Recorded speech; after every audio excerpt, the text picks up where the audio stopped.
Day 121, Honors Physics Mirrors, Ray Tracing, example number 3. We have the same mirror now 3 times in a row. It's a concave mirror. We're working from left to right. The radius of this mirror is 40 centimeters. So its focal length, the focal length is half of 40 is 20 centimeters. That's the distance from the pink focal point to the mirror, working left to right.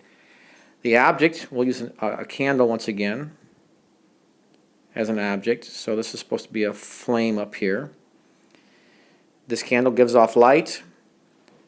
If it was another object that was not a candle, like it was a person's face, it would be an object that needs to be illuminated with reflected light.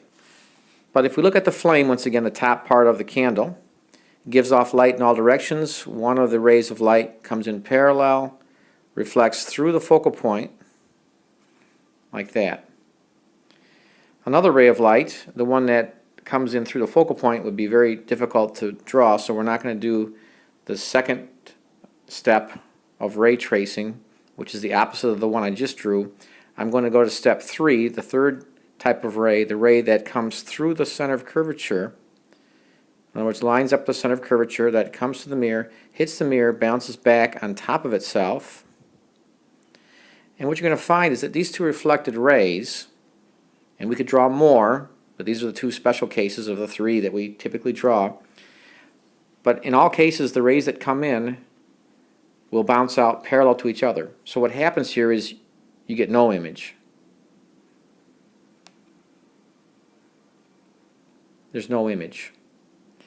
Some would say there's an image at infinity.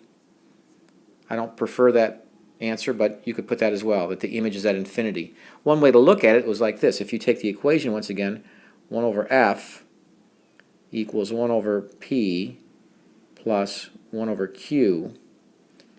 If you plug in the given quantities, the 1 over 20 for my focal length equals 1 over p, which is also at the 20 at the focal point, plus 1 over q.